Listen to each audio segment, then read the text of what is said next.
Welcome to the PODREAL Talk, a community platform by community for community. My name is Betul, Tuna. I am your host, and I am here with my co-host, Jonathan, aka Yungkily, Mercan, Patrick, and Ethan. How you going, everyone? Good, thank you. Good. First of all, I'd like to say thank you and welcome to the PODREAL Talk. Thank you. Today's conversation, John, do you want to introduce the conversation? Yeah, so I think today we're talking about mental health and drug misuse in our generation. As for, in the youth, in our younger youth groups here in Shepparton. I'll say not just Shepparton, but everywhere else, but mainly Shepparton. But we're focused on our own area, aren't we? Mm-hmm. Okay, so when we're talking about drugs and we're talking about alcohol, we're talking about mental health, we're talking about high risk behaviors, all of these things. First of all, I think we need to try to understand the why. Why are young people struggling with alcohol and other drugs? With the younger generation, it's more like a trend nowadays. Mm-hmm. They look at social media and they see dealers and they want that kind of life, and then they just end up going towards that. So like this popular culture around the high rollers it's and the culture nowadays. the music, the video Yeah. clips, all of the above, social media, the pressures, peer pressure, etc. Yeah. Okay. Patrick, why do you think young people are resorting to alcohol and other drugs? I'm more leaning towards mental health, mental illnesses, and family problems. When you're talking about mental health, what are we talking about? Like, what do you think? I'm thinking about more overall with your mental health, because there are many mental illnesses, but the overall mental health is what really affects kids. Yep. Okay, Marjan. So why do you think young people are resorting to alcohol and other drugs? I believe that some of the youth have family problems that can lead to substance use, and they think that they could just numb their pain when it's only temporary. Like, it's not gonna help them for the time that they're suffering. So it's not going to solve the problems No. that's leading them to. No, it's not. Yeah. They just think that it's gonna help them in the moment, but it really isn't. It's just a temporary feeling. So when we're talking about family problems, we're talking about in particular. Family violence, and we can talk about community, like how our community wants us to be. Like, there's a certain way they want us to act, and they just want us to be that person. When all our youth are different, like we've got a whole lot of different kids, and they have to act a certain way when they're not that person, and they just get really upset about the situation, and the more they increase their depression, they can lead to drugs and alcohol. Yep. What about you, John? What are you thinking? Why do young people resort to alcohol and other drugs? Well, I'll just touch base on everything they've said, because they've kind of said like almost everything I was thinking of. But yeah, I'll say mainly the mental health side and family, and it's just like everything they've said. Like, cause mental health reflects back on everything, like family. How you're living, the family you're growing up in, the environment you are in. Like, it also reflects on the intergenerational gap that you have. Maybe growing up, your family, some of your like uncles or the people you grow up with, it's like a family thing. People usually do drugs, and then you just grow up in the same environment. And for I'll say reflecting to families, like especially for us, because you're like youth of color, the way we are brought up back at home and here, it's kind of different. You find like back at home, there's certain ways our parents will approach their kids, and there's like other ways kids will approach their parents. But when you get here, it's kind of like kids have more freedom and more say, and then you find like kind of like the relationship with kids and parents like kind of different. It's like a culture shock. It's kind of like culture shock. Exactly. Yeah. So yeah, which also play a Because big it's impact. all new for them. It's all new.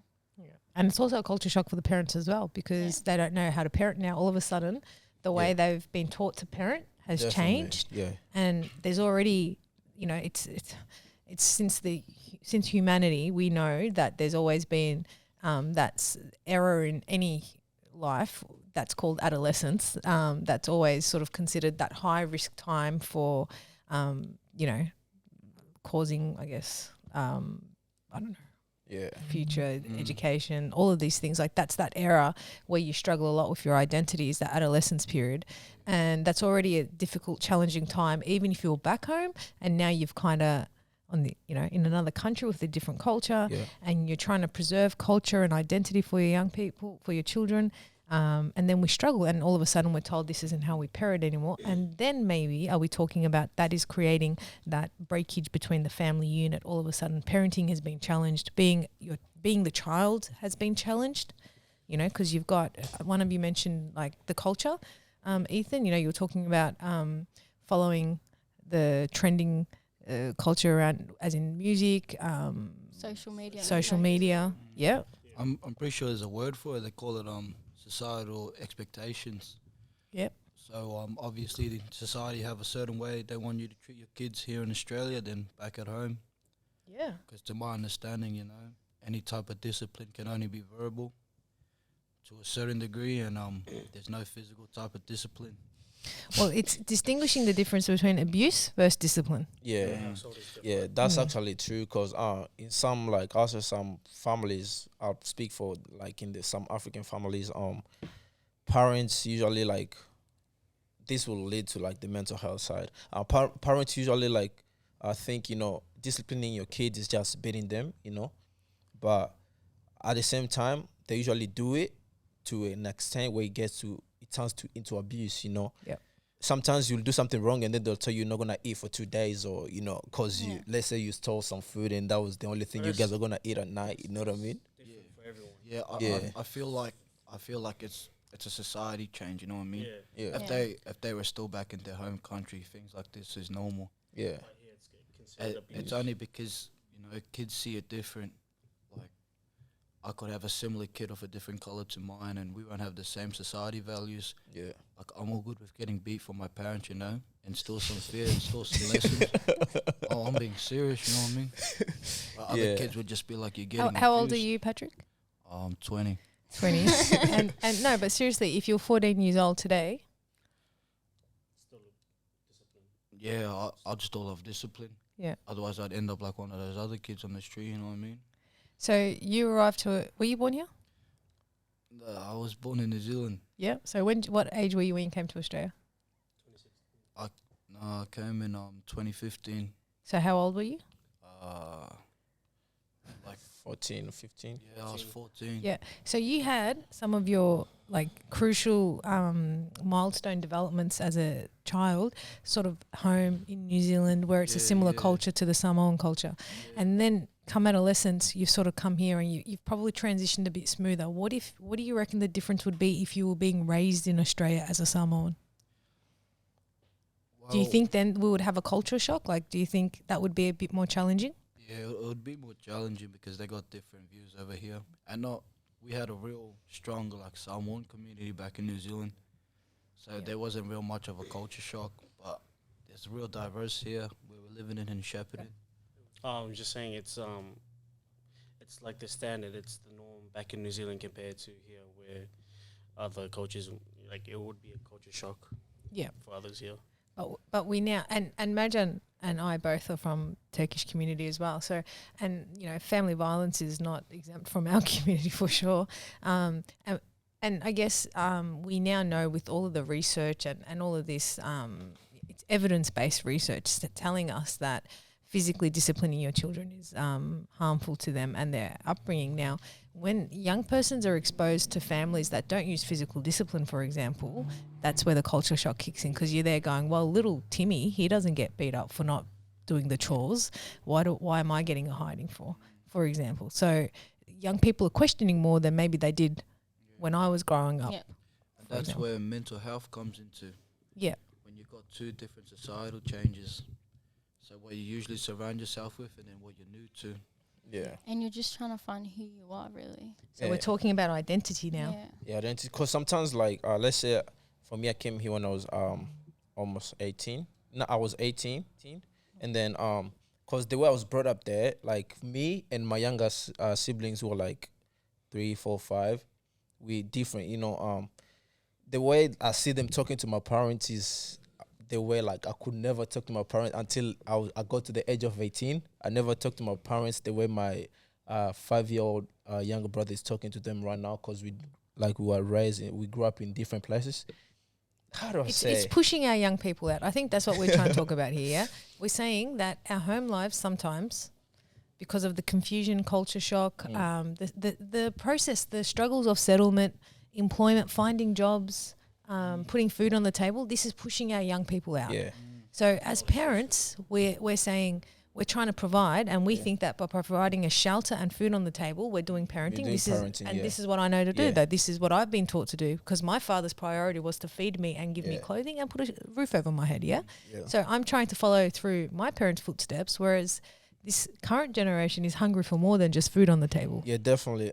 Most of the time, our parents also think, like, as you said, they only think providing for us, like paying our school fees, feeding us, that's enough parenting. But sometimes we need, parents, and like we need a relationship with them, an emotional connection. Yeah, connection. Because when you are low, who else are you gonna talk to? Like, you need someone to talk to, and like we need to have that friendship with our parents where we can approach them. So going from that, you need someone to talk to. Now, you can't talk to your parents because they don't understand you. They think that they're going to say, I'm not your friend. Potentially teachers in the schoolyards, potentially the other adults in your life are not treating you equal. You could be experiencing racism, discrimination. They might not understand your culture. It's very easy for a white person to just say, well, you just don't have to do that. In Australia, you don't have to do the chores. Okay? No one can give you a hiding because you didn't do the chores, right? It's easy for them to just say that to us. Messes up with you. And then that messes with your head. So you can't go to your teacher because the teacher doesn't understand, maybe. I think there's a lot of work in that space, and teachers have probably come a long way now. But realistically, most of them didn't understand or still don't. You don't have those healthy adult role models that you can confide in. So then where do you go to express yourself? Who do you go to talk? I feel like the biggest problem between, like, especially with our cultured families, is that for us, mental health is a myth, you know what I mean? It doesn't exist. Yeah, like I've been told that before. Like the question was like, do African people have mental illness, like mental health? Like my mom would laugh go at and me. pray. They don't take it serious. Go pray. Yeah. That's our Go famous pray. line in Turkish. We just go Drink pray. some water. Go take a Panadol. Yeah. Make you feel But better. before we get to mental health, we haven't got there yet. I want to talk about it's that moment where the young person starts to explore outside of family and community. Yeah. This is and then we're leading into mental health. I feel like that's the path that's being taken, yeah? Yeah, that's what I mean. Like, when you don't have a relationship with your parents, you, like, let's say your parents, it's all about providing, and you need that attention. That's when you're going to look for other places, Like, when, let's say your parents live every day, they leave in the morning to go to work, come back at night, or they do come, cook, you eat, sleep. You don't have the time to talk, to communicate. That's when you're going to look. It's like, let me find my friends, so we can talk.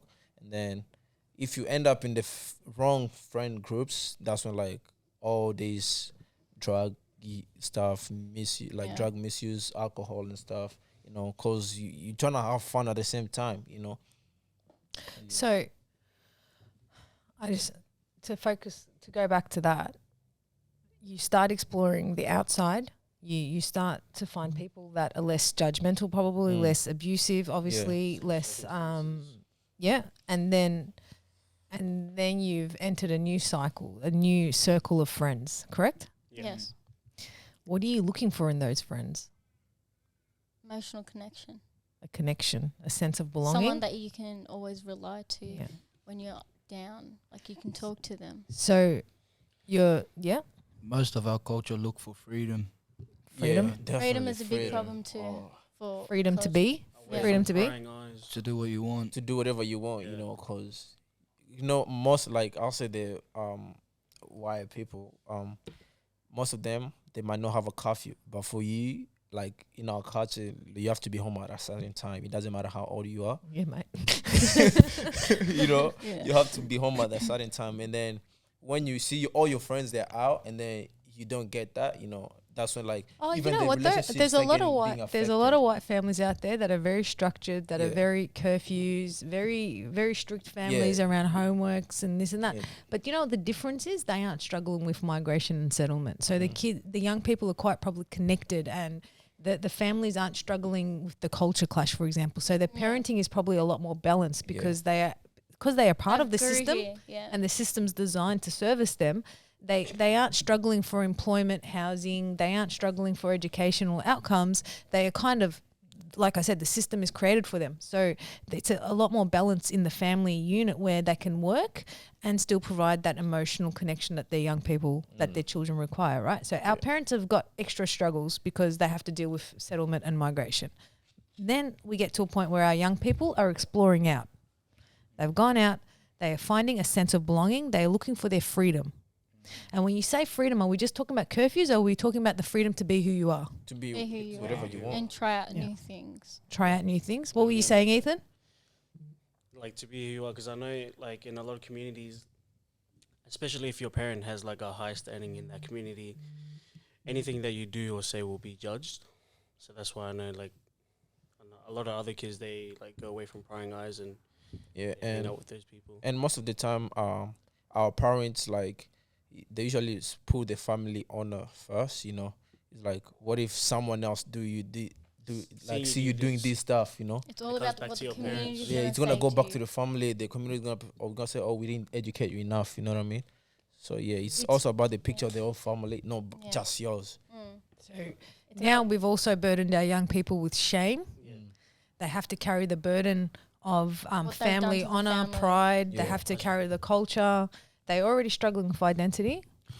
I honestly feel like honor and shame is a good thing, Honor and shame, having because if you had the same type of respect that your parents had, you know what I mean? Drugs are like away from you. yeah. You know? Honor and shame, it made people who they are, made your parents good people. Well, maybe not all parents, but most parents.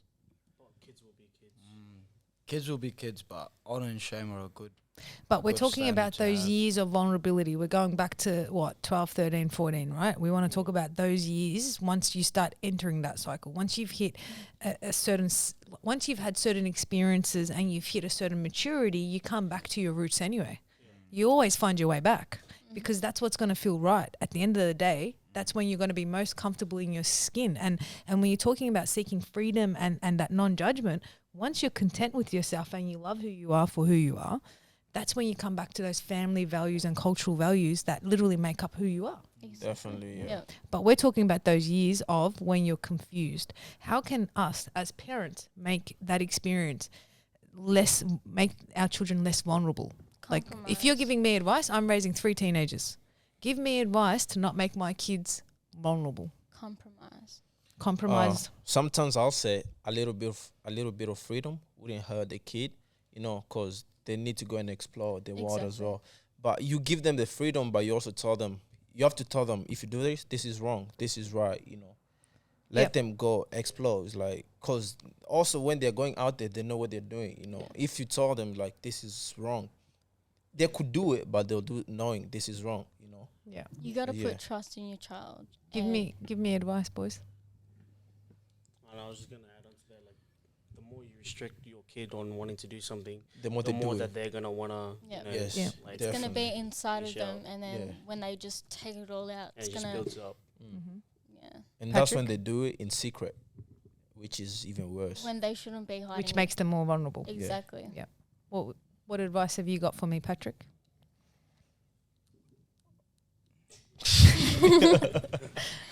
Go, give me advice. Sorry, like advice on what? On raising our children. Like I'm raising teenagers. I'm a single parent, sole carer too, so I don't even have like any input from the other side. What advice would you give me raising 3 teenagers today? Like today, Yep. Right now. I feel like there should be a fine line between being their caretaker as well as being a mother. Because if they can't distinguish between the two, then your kids will just feel like, They're being taken care of. yeah, And that's it. They'll have no sense of independency. Yeah. And when they grow up, that's how kids just leech onto other kids, and then they follow whatever they do, because they got no sense of self, and they want to identify themselves as a group. Yeah. Because there's power in numbers, yeah? Herd mentality. Herd mentality, yeah. Speaking of that, if I was to go on from there and the herd mentality, I would say the herd mentality plays a big part in how young people are accessing and getting involved in that circle.